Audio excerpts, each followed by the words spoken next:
देखिए बच्चों, आज हम पढ़ेंगे कक्षा 8 गणित का पहला चैप्टर परमेय संख्याएं। और इसका जो अभ्यास बी है 1B, उससे पहले की जो बातें इसमें आपको समझानी है वो बताना है, जो है परमेय संख्याओं के योग के परगुण। तो आज हम पढ़ेंगे परमेय संख्याओं के योग के परगुण के बारे में। इसके 3 परगुण जो होते हैं उसको पढ़ेंगे, उस पर उदाहरण लगाएंगे और फिर उसके बाद में अभ्यास के प्रश्नों को हल करेंगे, प्रश्नावली देखेंगे 1B।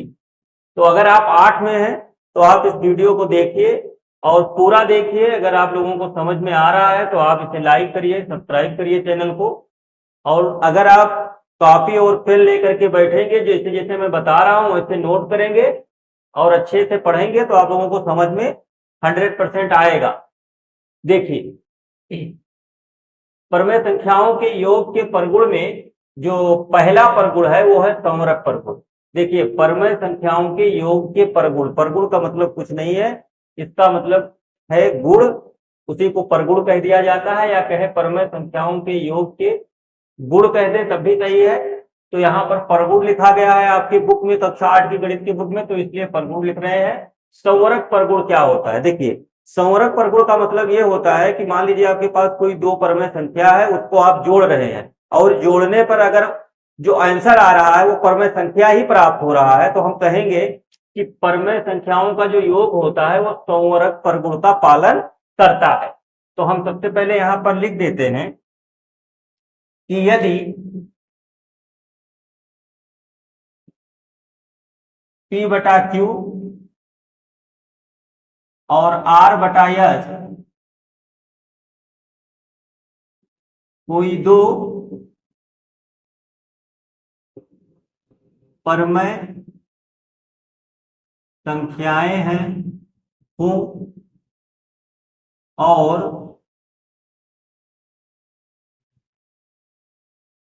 P बटा Q प्लस R बटा S भी एक परमेय संख्या हो। देखिए, यदि P बटा Q और R बटा S कोई दो परमेय संख्याएं हो, या ऐसे कह दीजिए कोई दो परमेय संख्याएं हैं, ठीक है, और P बटा Q प्लस R बटा S मतलब इन दोनों का योग भी एक परमेय संख्या है, एक परमेय संख्या है। तो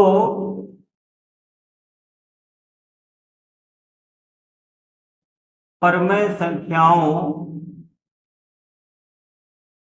का योग संवरक परगुण का पालन करेगा। अब अगर दो कोई परमेय संख्याएं आपके पास है और उन दोनों का योग भी परमेय संख्या है, तो फिर हम कह सकते हैं कि परमेय संख्याओं का योग जो होता है वो संवरक परगुण का पालन करता है। संवरक परगुण मतलब दो परमेय संख्याओं को जोड़ने पर जो प्राप्त हो वो भी परमेय संख्या हो, तो हम कहेंगे कि यह संवरक परगुण का पालन करता है। अब आपकी बुक का एक उदाहरण है 2/-15 प्लस -9/10।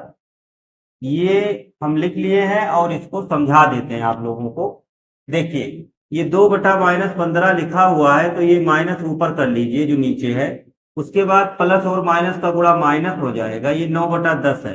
15 और 10 का एलसीएम ले लीजिए, 15, 5 से काटिए, 5×3=15, 5×2=10, और उसके बाद में फिर इसे आप 2 से कैंसिल कर दीजिए, तो ये 3 ऐसे उतर आएगा और यहाँ पर 1, और उसके बाद 3 से कैंसिल करिए तो 1 और ये 1, तो एलसीएम यहाँ पर जब लिखेंगे तो इसका गुणा हो जाएगा, 5×2=3, तो 5×2=10 गुणा 3, तो 10×3=30। एलसीएम कितना हुआ? 30। बटे में लिख दीजिए 30, और 15 का पहाड़ा पढ़िए 30 आ जाए, तो 15×2=30, 2 यहां लिख दीजिए, और ये जो -2 है इसे ऊपर ऐसे लिखिए, -10 का पहाड़ा पढ़िए 30 आ जाए, 10×3=30, 30 3 बार पढ़ा, 10 का पहाड़ा 3 बार पढ़ने से 30 आता है, तो 10 तिया 30, 3 यहाँ लिखिए और ऊपर जो संख्या है उसे ऐसे लिख दीजिए। 2 दूना 4, माइनस में रहेगा क्योंकि ये माइनस है और ये प्लस में है, प्लस माइनस का गुणा माइनस, फिर माइनस 3 नवा 27 बटा 30, 27 और 4 जब जोड़ोगे तो 31 हो जाएगा बटे में 30। तो ये दोनों माइनस में है तो इसलिए माइनस में ही जुड़ के आएगा। बताइए हमें अब बताओ, ये दो परमेय संख्याएं थी, इन दोनों को हमने जोड़ा, जोड़ने पर जो ये आंसर आया, बताओ ये परमेय संख्या है कि नहीं है? परमेय संख्या ही है, तो हम कह सकते हैं अतः संवरक परगुण का पालन हो रहा है। ये संवरक परगुण का पालन परमेय संख्याओं के योग में हो रहा है, क्योंकि दो परमेय संख्याओं को जोड़ने से परमेय संख्या ही प्राप्त होती है। और यहाँ पर लिखा है कि यदि P बटा Q R बटा S, ये जनरल रूप से लिखा जाता है, प्रतीक P बटा Q कोई संख्या होगा, पूर्णांक होगा, P और Q का मान, R और S का मान भी पूर्णांक होगा। अगर कोई दो परमेय संख्याएं हैं उनको हम जोड़े और जोड़ने पर भी एक परमेय संख्या प्राप्त हो, तो हम कह सकते हैं कि परमेय संख्याओं का योग संवरक परगुण का पालन करेगा। और यहाँ हमें प्राप्त हो गया, तो हम कह सकते हैं अतः संवरक परगुण का पालन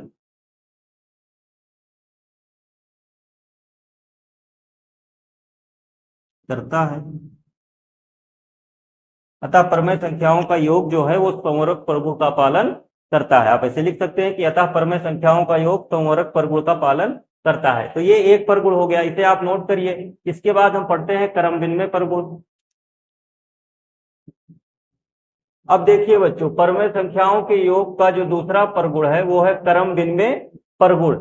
और क्रम विनिमय परगुण का मतलब ये है कि अगर कोई दो परमेय संख्याएं P बटा Q और R बटा S हैं, कोई दो परमेय संख्याएं हैं और P बटा Q प्लस R बटा S बराबर है R बटा S प्लस P बटा Q, तो कुछ नहीं करना है, P बटा Q प्लस R बटा S, फिर इसको पलट के लिख दीजिए। R बटा S पहले लिख दीजिए, P बटा Q बाद में। जैसे ये P बटा Q पहले है, R बटा S बाद में है, तो बराबर लगा करके R बटा S प्लस P बटा Q आगे पीछे कर दीजिए। हो तो अगर जोड़ने पर ये बराबर आ जाए, क्रम क्रम विनिमय का मतलब होता है क्रम को पलट देना है। पहले ये है यहाँ पर पहले ये है, ठीक है, जो यहाँ पहले था यहाँ पर बाद में हो गया, जो यहाँ बाद में था पहले हो गया। अगर ऐसा है, जोड़ने पर बराबर आ रहा है, तो हम कह सकते हैं कि क्रम विनिमय परगुण का पालन होगा। देखिए ये दो उदाहरण है आपकी बुक के जो दिए गए हैं, इसको हम समझा देते हैं और यहाँ से आप लोगों को ये बात पूरी तरीके से समझ में आ जाएगी। ये -5 बटा 6 है, ब्रैकेट हटाइए, प्लस 2 बटा 7 है। 6 और 7 का एलसीएम क्या होगा? अगर 6 और 7 का एलसीएम निकालो तो ये 6 है, ये 7 है। कोई भी ऐसी संख्या नहीं है जिसका पहाड़ा पढ़ने पर 6 और 7 दोनों आ जाए, ठीक है, एक को छोड़ के, एक का पहाड़ा नहीं पढ़ना है। तो 6 और 7 जब कोई भी ऐसी संख्या नहीं होती है तो वहां पर क्या करते हैं, अलग अलग कैंसिल कर देते हैं। 6 एकम 6, 7 ऐसे, फिर 7 से कैंसिल करेंगे, एक ऐसे आ जाएगा, 7 एकम 7, और 6 और 7 का गुणा करेंगे तो 6 सते 42, यही आपका एलसीएम है, ठीक है। अब ये 42 यहाँ ला के लिख लीजिए नीचे, और 6 का पहाड़ा पढ़िए 42 आ जाए तो 6 सते 42, 7 बार पढ़ना पड़ेगा। 7 यहाँ लिखो और यहाँ ब्रैकेट में -5 लिखो, प्लस 7 का पहाड़ा पढ़ो 42 आ जाए तो 7 छक 42, 6 यहाँ लिखो और उसके बाद 2, ठीक। अब 7 बचे 35 और उसके बाद ये माइनस में ही रहेगा, प्लस 6 दूनी 12 बटा 42। अब इसके बाद में चलो यहाँ बराबर लगा सकते हैं, ये -35 है प्लस 12, -35 प्लस 12, जब आप 35 में से 12 को घटाएंगे तो कितना बचेगा? 13 बचेगा, सॉरी 23 बचेगा। 5 में से 2 गया 3, 3 में से 1 गया 2, और माइनस में बचेगा और बटा 42। माइनस में इसलिए बचेगा क्योंकि देखो यहाँ 35 बड़ा है और 12 छोटा है, और 35 के सामने चिन्ह माइनस है। तो जब दो संख्याओं को घटाते हैं तो घटाते समय जो बड़ी संख्या होती है उसके सामने जो चिन्ह लगा होता है उसी को नीचे लगाते हैं, क्योंकि बड़ी संख्या में से ही तो घटाते हैं। तो ये -23 बटा 42 आ गया, ये हमारा आंसर हो गया। अब इसको हल करके देखते हैं। देखिए ये 2 बटा 7 है, प्लस माइनस माइनस 5 बटे 6 है। 7 और 6 का एलसीएम हमने निकाल रखा है, यहाँ पर 42 ही होगा। उसके बाद 7 का पहाड़ा पढ़ोगे तो 7 छक 42, तो 6 गुणा 2 लिख दो, अगर 6 का पहाड़ा पढ़ोगे तो 6 सते 42, तो 7 गुणा 5 लिख दो, 6 दूनी 12 हो जाएगा, माइनस 7 सते 35 हो जाएगा बटा 42। अगर घटाओगे तो फिर से वही माइनस 23 बटा 42। देखो दोनों बराबर आ गए ना, दोनों स्थितियों में बराबर आ रहा है। और अंतर क्या था, हमने क्रम को पलट दिया था। यहाँ हमने लिखा है -5/6 प्लस 2/7, यहाँ हमने लिखा है 2/7 प्लस ब्रैकेट में -5/6। जो यहाँ पहले था वहां बाद में हो गया, और जो यहाँ बाद में था पहले हो गया, क्रम पलट गया। तो बताइए क्रम बदलने से क्या आंसर बदल रहा है? नहीं बदल रहा है। तो जब क्रम बदलने से आंसर नहीं बदल रहा है, सेम आ रहा है, तो इसका मतलब ये परमेय संख्याओं का योग जो है वो क्रम विनिमय प्रगुण का पालन करता है। तो हम लिख सकते हैं कि अतः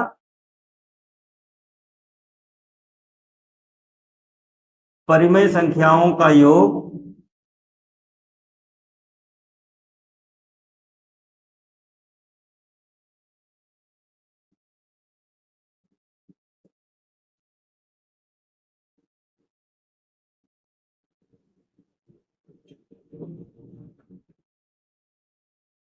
क्रम विनिमय प्रगुण का पालन करता है।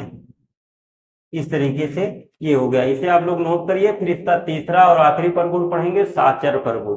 चलिए नोट कर लीजिए। देखिए बच्चों, अब हम इसका तीसरा प्रगुण साहचर प्रगुण पढ़ेंगे।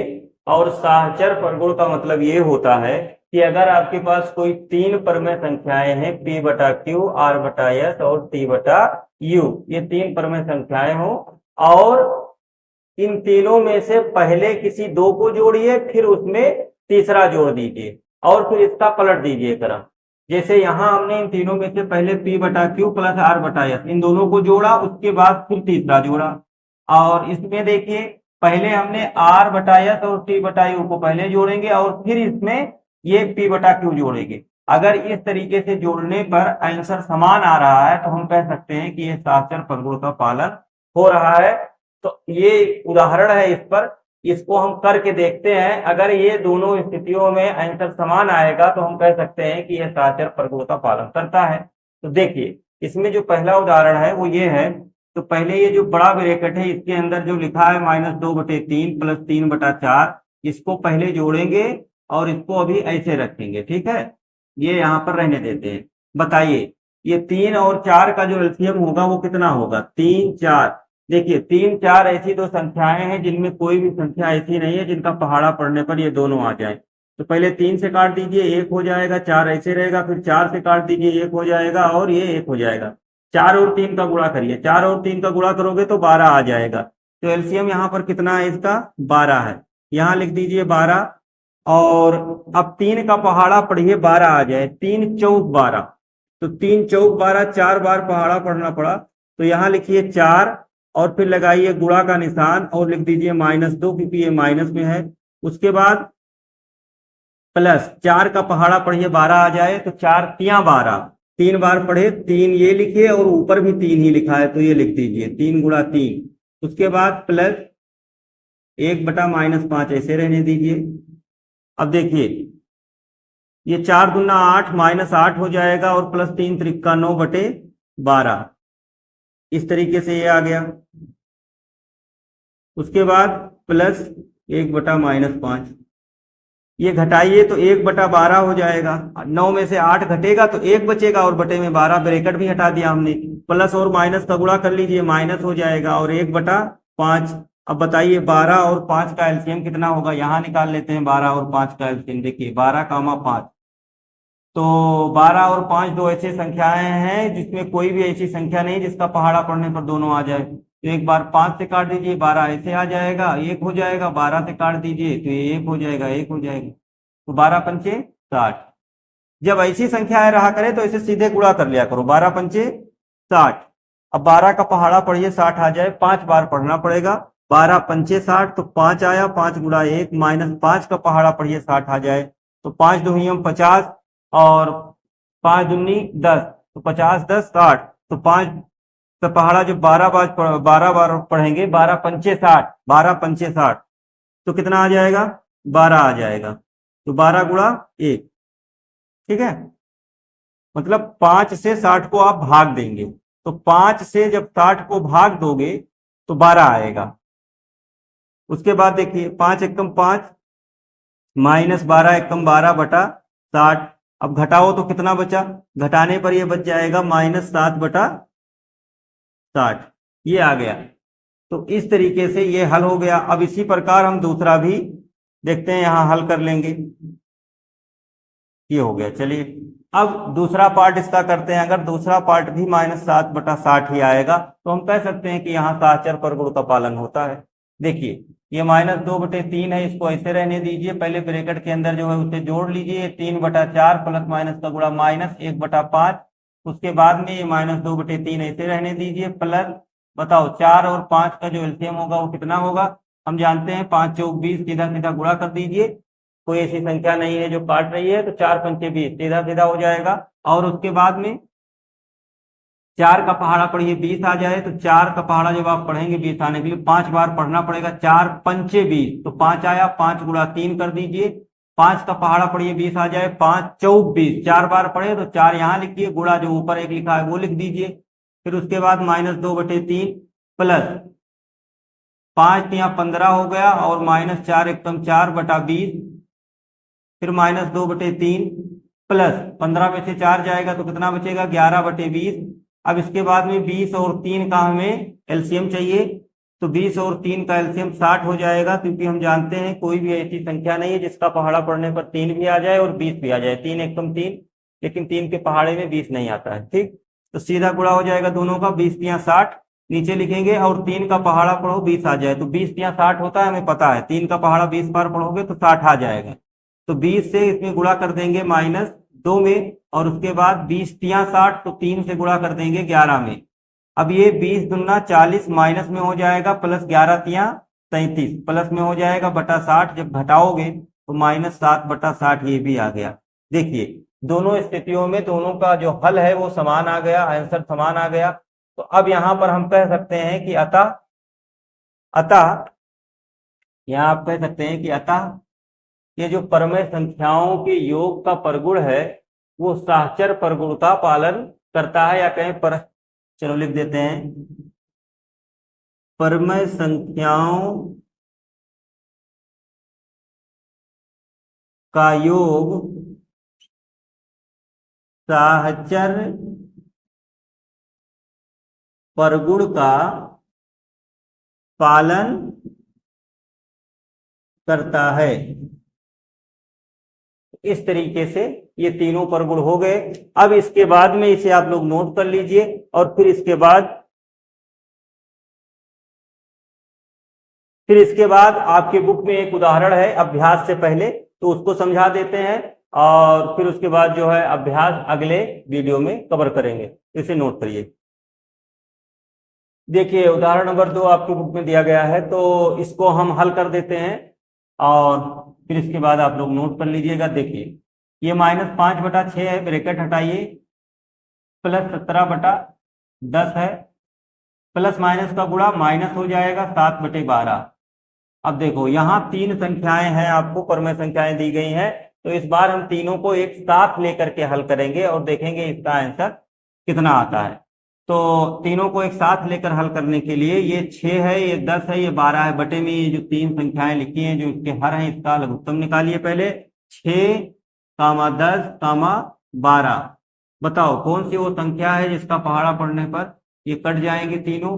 2 है, 2 तिया 6, 2 पंचे 10, 2 छक 12। अब उसके बाद 3 से काटो 1, 5, 3 दूना 6, अब 2 से काटो 1, 5, 1 हो गया, फिर 5 से काटो 1, 1, 1, एलसीएम कितना होगा सबका गुणा कर लीजिए, 2 गुणे 3 गुणे 2 गुणे 5, जिससे जिससे काटे हो। 2 तिया 6, 6 दूनी 12, 12 पंचे 60, 60 आया। यहाँ बटे की लाइन खींचिए और नीचे लिख दीजिए 60, और 60 लिखने के बाद में चलिए शुरू करते हैं। 6 का पहाड़ा पढ़ो 60 आ जाए, 6 दोहियम 60, 10 बार पढ़ेंगे तो 10 गुणा -5 प्लस 10 का पहाड़ा पढ़ो 60 आ जाए, 10 छक 60, 6 बार पढ़ेंगे तो 6 गुणा 17 माइनस 12 का पहाड़ा पढ़ो 60 आ जाए, 12 पंचे 60, तो 12 पंचे 60, 5 यहाँ लिखेंगे गुणा 7, 10 पचे 50, ये -50 हो जाएगा, प्लस 17 और 6 का गुणा करना है, तो 17 छक्का कितना होता है? देखो, अगर आपको पहाड़ा याद है तो लिख दीजिए, ना याद हो तो गुणा कर लीजिए। तो 6 सते 42, 6 एक कम 6 4 10, ये हो गया 102। 17 छक्का 102 होता है। माइनस 7 पचे 35, 60, ये माइनस 50 और ये प्लस।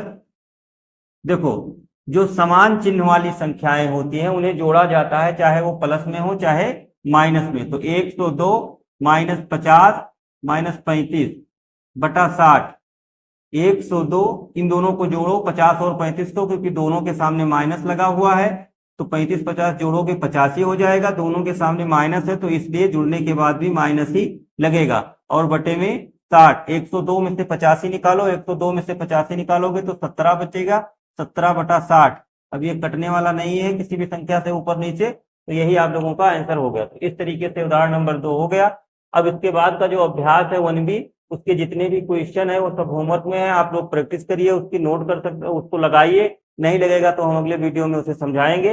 अगर आप लोगों को वीडियो अच्छा लगा हो, समझ में आया हो, तो चैनल को सब्सक्राइब करिए और अपने दोस्तों तक भी पहुंचाइए, लाइक भी करिए।